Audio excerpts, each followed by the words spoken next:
Peace, peace, peace. It's your boy Carlos Parks back with another Fed time story.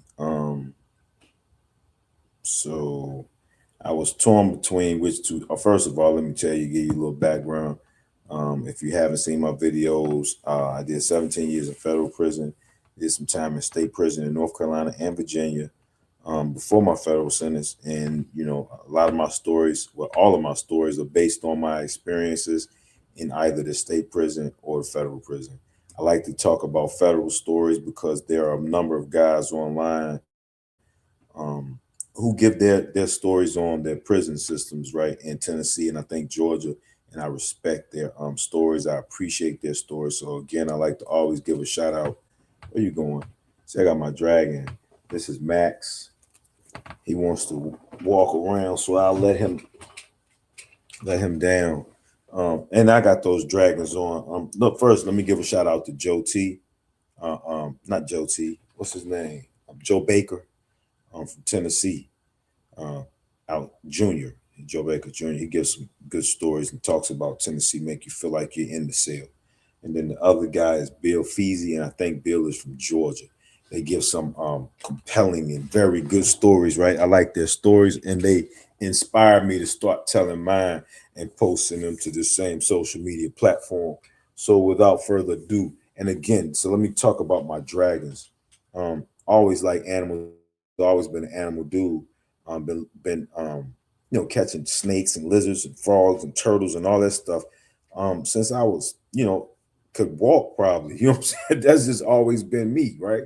But one of my friends, man, I'm gonna give a shout out to my homeboy, rest in peace. His name was Sugar Ray, Raymond Dyke in Lynchburg, Virginia. Um, my friend was paralyzed in a car accident, hit by some drunk drivers, and he was paralyzed from the waist down for a number of years until he passed. Unfortunately, he passed a couple of years ago, and his passion was reptiles and animals like myself, but he loved these bearded dragons. He's the one put me on the bearded dragons. I had never, I wasn't familiar with him when I was always going to visit Sugar Ray whenever I was home because he was in a wheelchair and his house was like a zoo. He had animals everywhere. So that is these bearded dragons is my ode to my homeboy Sugar Ray. But with that, I move on and talk about I've been talking about Cumberland quite a bit, my experiences in Cumberland, because there were so many, right? Cumberland was just different. It was a different type of prison. Um, I talked about my last discussion was about the punk Trina Boo who came on the yard and basically turned out the yard, right? Um, so I talked about the one guy I had to beat up when I was at Cumberland. I had one fight my whole 17 years, one-on-one fight. And I had to beat this dude up. Did I talk about that? Yeah, I think I did tell that story about the guy who accused me of stealing. Or did I?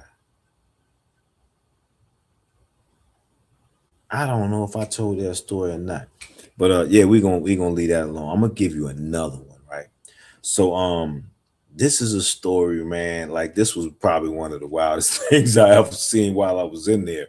Um, so in federal prison, you have to be very careful what you say out your mouth, right?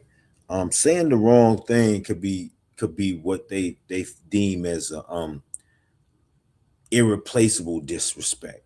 Like some things you can't come back from. You can't take back, right? And this is a case where a young man did that. We I'll give you two. I'm going to give you two stories. So I'll start with this one wasn't someone said something that couldn't be taken back. He did something he couldn't undo.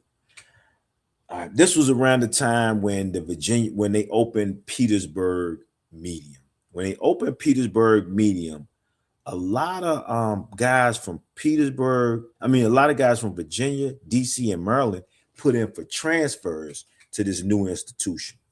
This new institution, I think it opened in 2001, right? I think 2000 or 2001, something like, might have been 2002.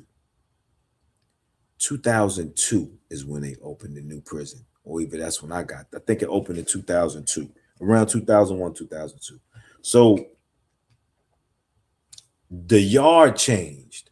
The yard changed when most of the Virginia dudes got shipped. Most of the Virginia dudes got shipped. I didn't get to go because this is another story, right? So my you have to have a job when you're in federal prison. And for some reason, I had just gotten a new job in facilities. So facilities, where you what you do in facilities is you either work on like the HVAC detail, painting details. It's different details in facilities, but they're all associated with running the institution. If there's an electrical issue, they call facilities, and facilities sends a team to go deal with this electrical issue. Or HVAC, they got HVAC department, they go deal with the HVAC, right? Plumbing or whatever, right? They got all of this in facilities. You're going to either be in plumbing, electrical, HVAC, whatever, right? And it's almost like you're in an apprenticeship learning these things. So it's good to be in facilities, right? If that's your thing. That wasn't my thing. I went to facilities because they had weights. So we had weights in Cumberland, and they were gradually taking the weights off the yard. And I'm trying to lift, I want to lift. And they were like, man, they made some weights in facilities. So these guys had taken pipes and center blocks and made a bench press bar and everything. They would like made curling thing, everything. You could work out in facilities. So I got in facilities because they said you could work out over there, right? I didn't get in there to work for real. I went in there just so I could go work out. And one day, they call the move for work call. It's called work call. After breakfast, you go back to the unit. We call breakfast chow. After chow, you go back to the unit, and then probably like 10, 15 minutes later, work call, work call. And I don't remember what time work call was. I think it might have been like 7:30 in the morning. They do work call. So when you go to work call, everybody go to their respective jobs, right? Everybody doesn't work in the daytime. But if you do, Unicor goes to Unicor. You see everybody coming out of units. Everybody, all the Unicor guys are going to Unicor. All the facilities guys are going to facilities. Some people work in education. They're all going to education. Some people work on the rec yard. They're going to the rec yard. Some people work at the lieutenant's office, right? They go up there, they clean and buff the lieutenant's office. I think it was even somebody working in the SHU, which is a special housing unit. So wherever you work, you go to your detail. Then they had the yard detail. So everybody has a detail. You gonna work. You're gonna have a job, right? You gotta have a job. So I'm going to facility, but one day I overslept, right? So by the time I get up, brush my teeth, I'm going to go to work, and they closed the door. They ended the 10-minute move. 10-minute move means you got 10 minutes to get where you're getting, or at least get out your door, right? I didn't make it out the door. So I'm talking to the CO like, yo, I gotta go to work. Should have been here, should have been here. Some dickhead, sometimes you got dickhead COs, and they don't really be trying to work with you or whatever. I'm like, man, come on, man. Like, nah, you should have been here. You're gonna be late. So I'm like, all right, man. I go back to my unit. I go back to my room and go back to sleep because I know they're not gonna have another 10-minute move for an hour, right? So I mess around and got charged, got a late charge, right? They did a emergency count or something, and I was in my unit when I should have been at work. See, they every once in a while they'll do emergency counts, right? Where they just want to see if everybody's where they're supposed to be. And when they do that, they catch people out of bounds, right? You get an out of bounds shot. If, like, let's say they call a move and I go to a unit, you're not supposed to go in other people's units, but people go in other people's units, right? You're sneaking going to somebody else's unit. You might be going to get a tattoo done. You might just be going to chill with your homeboy, eat, whatever, right? Whatever it is, whatever reason you in that unit, if that's not your unit and they call an emergency count, you through. You about to get a shot for being out of bounds. That's a shot. That's a security threat. So that you can't just be out of bounds. Can't just be where you want to be. They need to be accountable for everybody at all times, where you at, right? So they didn't give me a shot for being out of bounds. They gave me a shot for being late to work because I was out of bounds because I didn't make the move, right? So I end up getting a shot for being late to work. Now, a shot, what we call a shot, is a disciplinary action, a write up, right? I got a write up saying that I was late to work. Now, in any prison, federal prison, state prison, they judge you based on your write up record, right? Like disciplinary actions is what they call it. So you don't want to have disciplinary actions. Write ups are bad, especially if you're trying to transfer. So they about to open this new joint in Petersburg. I'm on the bus. I'm already set to transfer, and I get a write up. What happened? That write up took me off the transfer because you had to have a certain amount of clear conduct. In order to make that, they was asking for 6 months clear conduct. So I had to wait around until that shot became 6 months old, right? But this is how I got tried by my counselor. My counselor tried me. So I'm back there. My counselor was cool little chubby little white dude, man. I'm like, man, come on, man, kill that shot, man. Like, you know what I'm saying? Like, because they can, right? They can, you know, based on your hearing, they can determine what they're gonna do. If they want to like kind of like expunge the shot, or they can make it go away if they want to. So I'm begging this motherfucking white boy, like, man, come on, man, kill the shot, man. I don't get in no trouble, I don't do nothing, man. I'm out the way. I'm trying to go to Virginia. I'm from Virginia. You know what I'm saying? I need to go, I'm trying to go home. And he like, man, come on, Parks. I can't do that, man. If I do it for you, I gotta do it for everybody else. I'm like, man, don't nobody know. It's a stupid, a little late to work shot, man. Like, so the dude was like, man, I tell you what, man, I can kill the shot for you, but you're gonna have to do something for me. And me, I'm naive, right? I'm naive. I don't know what I don't know what he talking about. Mind you, I'm new to the system, right? So I'm like, what you mean I gotta do something? I said, man, I can draw. You know what I'm saying? What you want me to do, a portrait for you or something? That's what I do. I do portraits. People know that's what I do. I paint, I do paintings, man. So I'm thinking like maybe he want a portrait of his family done. I'm like, yeah, what you want, a portrait? Yeah, what you want? You know what I'm saying? Like, he like, nah, Parks. I said, what you want? You know what I'm saying? Like, I'm really confused, right? He said, man, you got to give me something. I'm like, what you like? What you want me to give you? Man, I need to know who got the knives, who's selling the weed, who's selling the wine. I'm like, oh, hell no. I said, man, you got me fucked up. I said, man, I ain't telling in court. I ain't about to tell you nothing. You know what I'm saying? Like, just like that, right? I mean, like, he straight disrespected me. So that's how I came at him. Man, I'm like, yo, have you seen my file? You know what I'm saying? You know how much time I got? Like, I got a 30 piece, man. I'm not about to tell you nothing, man. So, well, yeah, you won't go to Petersburg then. I'm not gonna kill the shot. This is how he carried it, right? So I'm like, man, come on, man, don't do that, yo. You want something, I want something. I'm like, man, fuck that shit, man. I got up and walked out the office, right? I go straight to my partner is 6. If you heard my videos, I talked to you about my home. He from DC, but this was my dude, big tall dude, older dude. It's crazy that me and him we click like that because he was way older. He was way older, and he was from DC. You know what I'm saying? But like 6 was a cool old cat, man. Like he talked slow. He was cool, but he was just like I don't even know what 6 was doing in there. We ain't never talk about none of that. All we did was play chess and just talk about shit that was going on the yard and shit. And he was my big man on my team, on my basketball team. He was our center. Even though he was old, when I say he was old, he was probably 50 something. You know what I'm saying? He was in his 50s back then. You know what I'm saying? So he moved a little slow to be an older cat, but he was still, 6'7", 6'8", 6'6", out, tall as shit. You know what I'm saying? Tallest one in the unit. But anyway, man, I tell 6 what happened. He's like, nah, young, they tried you like that. Like, even though he was older, he still talked like a young DC dude, right? Like, Slim, man, fuck that nigga. Yeah, you know what I'm saying? But anyway, I had to ride it out. So I didn't make it to Petersburg, right? So I watched Cumberland flip as all of these Virginia dudes left out and DC dudes and Baltimore dudes left out. They were replaced with Midwest, right? So Cumberland is near West Virginia, which is considered part of the Midwest. And a lot of these, and it's not far from Ohio and all that shit, right? So a lot of these dudes from Ohio Ohio, Detroit, Memphis, Tennessee. Um, a lot of these dudes was coming, right? A lot of Midwest.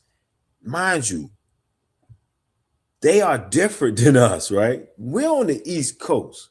So the East Coast is just a lot different, right? Especially the mid-Atlantic. DC, Maryland, and Virginia is what they call the mid-Atlantic. It's the East Coast, it's not the South, and it's not the North. It's the mid-Atlantic. We're right in the middle, right on the line, you know what I'm saying, of South and North, right? So, dudes from up north will look at us as being from South. Dudes from up down south will look at us as being up north or East Coast, but we're different. We're unique on that mid-Atlantic. Right there, DC, Maryland, and Virginia, we're not like the rest of the East Coast, right? So these dudes from the Midwest was coming in and they were different, right? Chicago dudes are a lot different in their mentality, and Detroit dudes and everything. So it's crazy how the dynamic changed and how, like, I don't, it's really even, it's hard for me to even understand and believe because I hadn't experienced it. I was just used to dudes from around my way. I was just used to East Coast dudes. That's all I was used to. I had to learn these dudes, but the Detroit dudes were cool. Something about the Detroit dudes, like more of the dudes I dealt with was Detroit dudes. The dude I fought was from Detroit too, though. But more of the dudes I dealt with was Detroit dudes. Ohio dudes were cool. But yeah, I watched this change, right? So mind you, you still got these same Baltimore DC cats there. Now in my unit, there was this one dude from the Midwest, right? And they used to play poker in my unit. Now this wasn't my poker table. They had a unit game just in the unit. And I don't know, maybe these dudes had words over poker. I don't really know what they had words over, but he had words with a little Muslim dude from Baltimore, I think from Baltimore, DC, right? And the dude from the Midwest was a little bigger, you know what I'm saying? A little stocky. And I guess they just used to talking a certain way out their mouth. But he said some disrespectful shit to the Baltimore dude, right? And I was like, I don't know, man. I don't know. They had words. That's all I just say they had words. But this Midwest dude, this dude, I think he's from Chicago. He went back to doing what he was doing. He went back to playing poker. You know what I'm saying? Like nothing had happened. You can't do that. You know what I'm saying? Like you can't do that. You can't just have words with a dude and think it's cool. You gotta always be on your guard. Like, yo, I just had words with dude. You know what I'm saying? Like I had words with a dude when I was in state. He was from Clinton, North Carolina. Little stocky, little strong dude. He was about 5'6", 5'6", 5'7". This little dude was all muscle. He was a little muscle, a walking little muscle. And I had words with this little dude one day, man. And I guess he had a little what they call a Napoleon complex because he was little. So he was always like, you know, he always quick to go, right? So me, I was quick to go too. And I'm from Virginia. And we in North Carolina. I'm doing time in North Carolina. So they see me as an out of towner anyway, even though I was born in North Carolina. Right. So me and this little Clinton dude had words, man. And I'm ready to get with him, but I'm like, it's a little dude. But the little dude, he ain't scared, he got heart. But I'm like, yo, I ain't gonna get no points for beating this nigga ass. I don't care how strong he is. I don't care nothing about all them little muscles or whatever, right?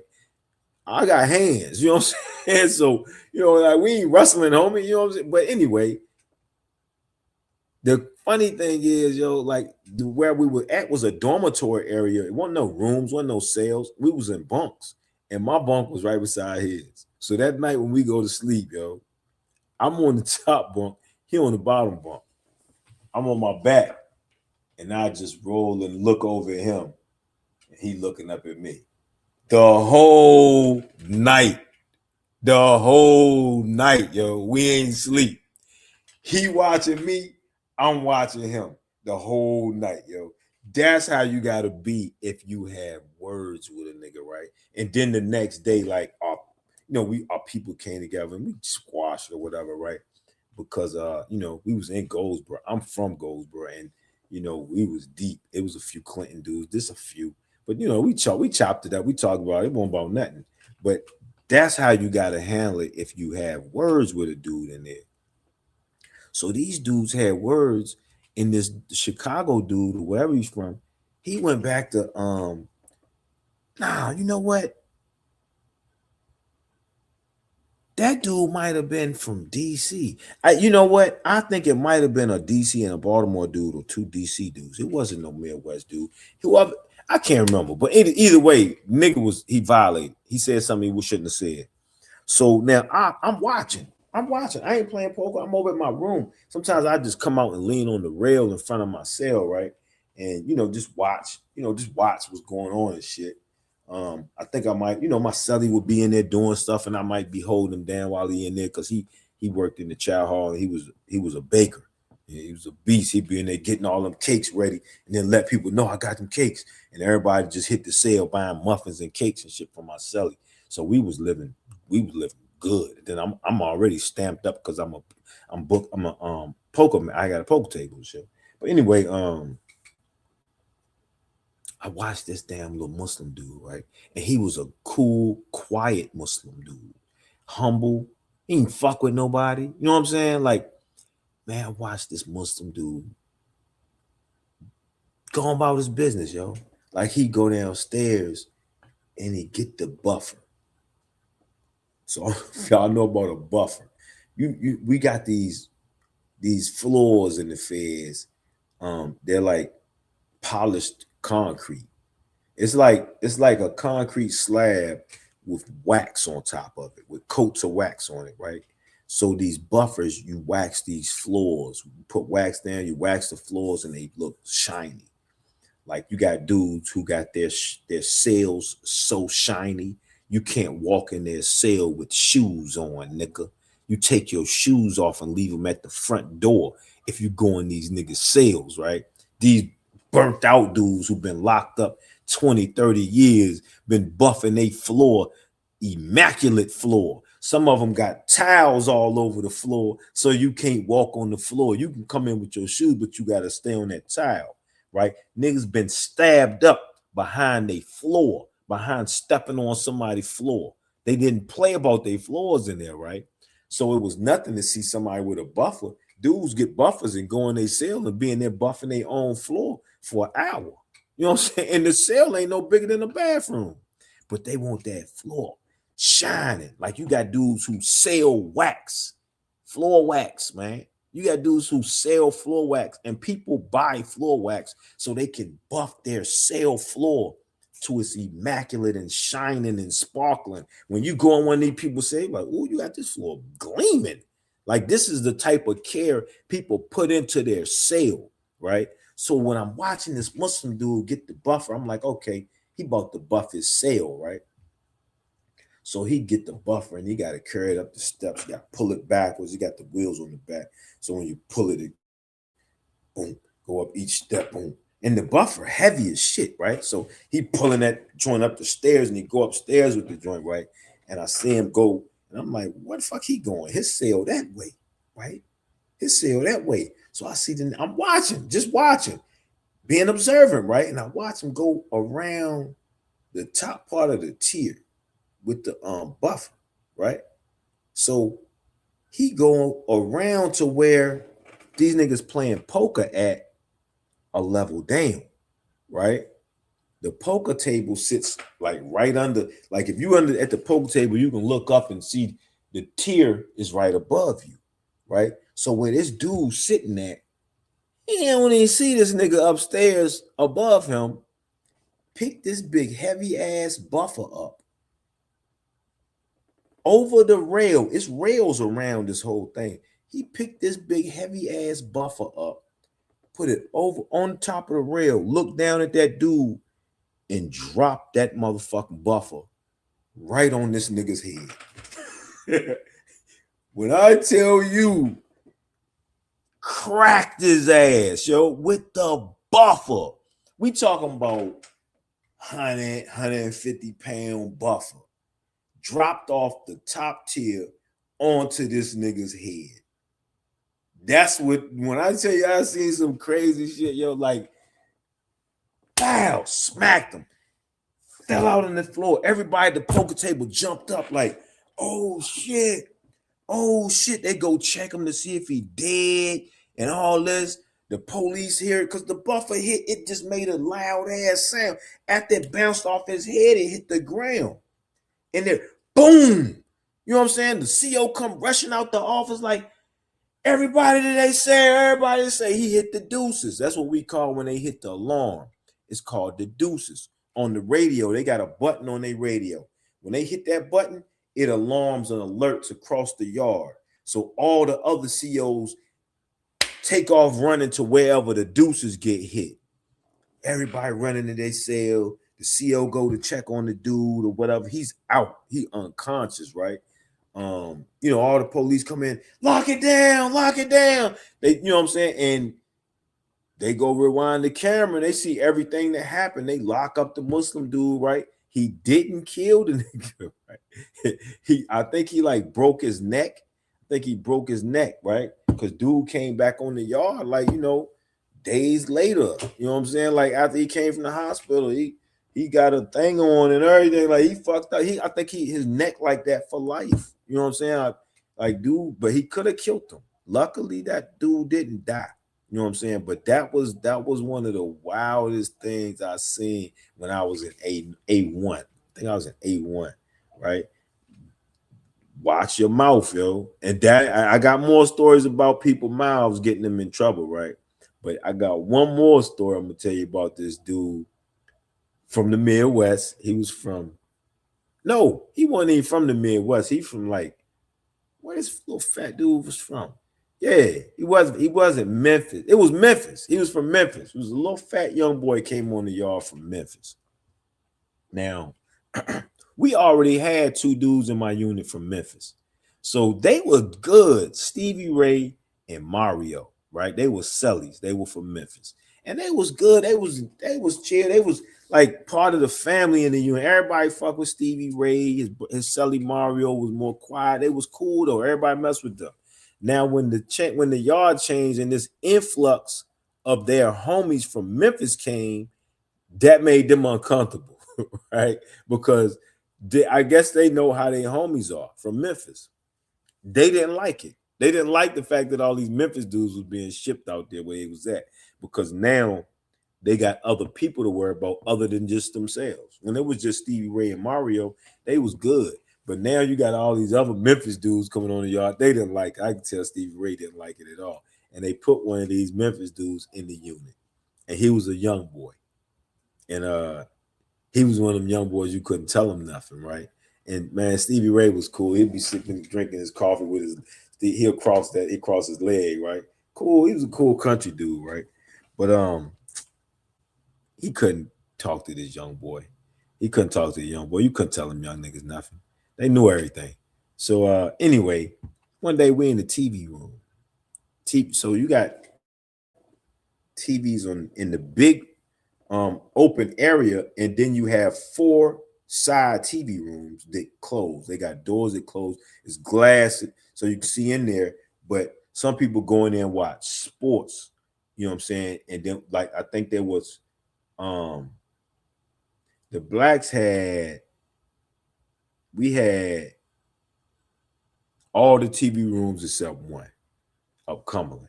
There wasn't no TV room for the white boys. It was 4 TV rooms. Mexicans had 1 TV room. No, Mexicans had 2 TV rooms. Blacks had 2 TV rooms, I think. No, Mexicans had 1 TV room. It was upstairs. The blacks had 2 TV rooms, and then they called one of them a sports TV room. But that was really the black TV room too. So that's just how it was, right? But anyway, we in there watching something. I wasn't in the TV room when it happened. They was in there watching something, and this dude from Memphis farted in the TV room. Now, mind you, the TV room, the door closed. You got dudes in there. They got assigned seats. Niggas got assigned seats in these TV rooms. You better not touch their chair. You know what I'm saying? If you don't have a assigned seat in there, if you ain't been in there for a while, you ain't gonna have a assigned seat. You gotta wait till you get a spot, right? And then the other dudes would just be standing up on the wall. So this dude from Memphis, I think he was standing up on the wall and he passed gas, right? And we don't play that. you can get killed for passing gas in the TV room around a bunch of dudes who've been locked up and they never going home. So this young nigga violated, and I see I was again out chilling. I don't know what I was doing. Maybe I was playing poker this day, but I see everybody busting out the TV room like, "Yo, what the fuck wrong with you, Slim?" Da da da da. Dudes are screaming on him, and the young boy like, "Man, what you mean, I couldn't hold it." You know what I'm saying? So like dudes was cussing them out for passing gas in the TV room, right? Like dudes coming out the TV room. So he must have blew that joint up, and everybody mad at him, man. They're like, "Man, come on, man, you could have stepped out or something." Like, which is true. Like, why would you do that in there? You know what I'm saying? Like, step out the TV room, right? So it's one dude from DC named Petey. Petey is a cool, laid back, quiet, light skinned nigga with good hair. He looked like a Puerto Rican dude with glasses. He looked like a Puerto Rican scientist. Cool as a mother. Man, Petey was so cool with it, man. Everybody, like, he just quiet, stayed himself. He was slim. He was slim. I remember he's from Fifth and O, because my celly was from him and Petey from the same block, Fifth and O. And Petey was a real serious dude. You know what I'm saying? He was real serious. Like, he played and do, like most of them dudes, like, they don't play. You know what I'm saying? Everything is serious. And that's one thing about you're gonna learn about in the feds is everything's serious. Yo. We don't play.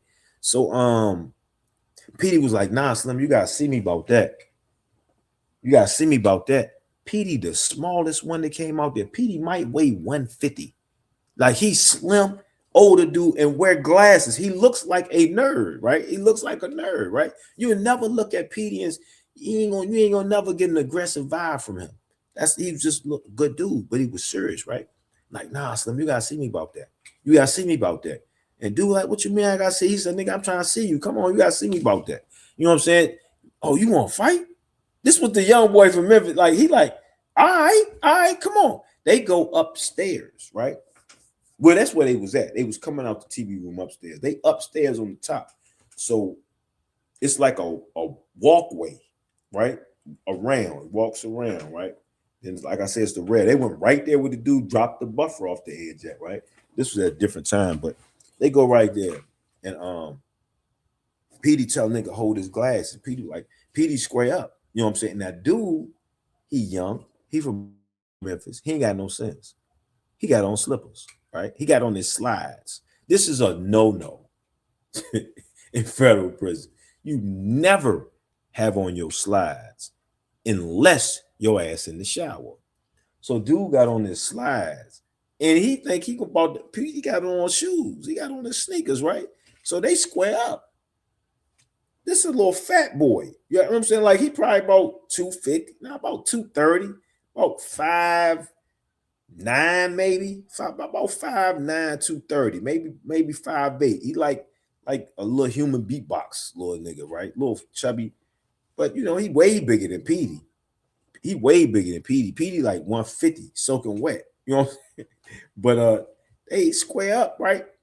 And Petey hit this nigga with a two-piece real quick. I'm like, oh shit, Petey, quick. You know what I'm saying? He got fast hands, right? And he hit the fat boy. Fat boy, like, you could tell he don't even know how to fight. He don't know how to hold his guard up or nothing. So he starts swinging them wild jumps, and Petey stepping back. Pop, pop. Two-piece him again, right? Man, he beat this motherfucking young boy so bad up there on the step. He beat the boy to his knees. He two-piece him and three-piece him until the boy dropped to his knees. And then he just caught him one more time just for good measures, right? That was just to teach him a lesson. Man, you don't disrespect people in this unit. You don't disrespect people in that TV room, man. You got to fart, you step your fat ass out and fart. And that was a lesson that young boy learned that day. And I think they ended up catching him and taking him to the hole after he got beat up. And Petey didn't even go to the hole. They took the loser out. That's how they normally do. They take the loser out. At Cumberland, a lot of places, they take the losers out. All right, well, that's my Fair Time stories for the day, man. Y'all follow me, share the page, like and subscribe. Peace.